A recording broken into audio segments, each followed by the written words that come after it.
ஜாதி ஓட்டு அரசியல்லையும் கள்ள தூக்கி போட்டீங்க, அதுலயும் பொழைக்கலாம் தூக்கி போடலங்க. அந்த தலைவனை கொண்டு போய் சேர்த்துருக்கோம். அதான் சொல்றேன், அந்த ஜாதி ஓட்டு வச்சுதான் அங்கங்க வண்டி ஓட்டிட்டு இருந்தாங்க.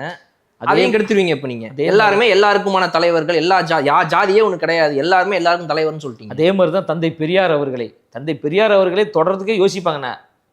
தந்தை பெரியாரை கொள்கை தலைவர்னு சொன்னா இந்த ஓட்டு கிடைக்காம போயிடும், சாமி கும்பிட்றவங்க ஓட்டு கிடையாம போயிடும் அழகா விக்கிரவாண்டி மாநாட்டு தலைவர் சொன்னார்.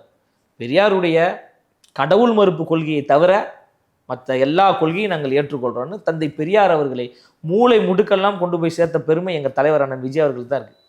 திமுக இதை செய்ததா? ஸ்டாலின் அவர்கள் இதை செஞ்சிருக்காரா?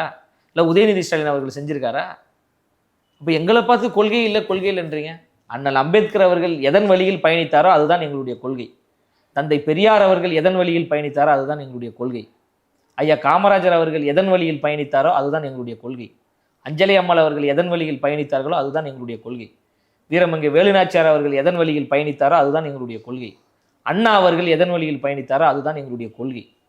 இந்த கொள்கையை எம்ஜிஆர் அவர்கள் எந்த வழிமுறையில் எந்த முறையில் அரசியலில் ஒரு மாற்றத்தை ஏற்படுத்தினாரோ அதே போன்று எம்ஜிஆர் என்கின்ற அந்த ஒரு பிம்பம் எப்படி பண்ணையார்த்தனமாக இருந்த திமுகவை வீழ்த்தியதோ அதே போன்று அண்ணன் விஜய் அவர்கள் வீழ்த்துவார் என்பதற்கான ஒரு குறியீடு தான் புரட்சி தலைவர் எம்ஜிஆர் அவர்கள்.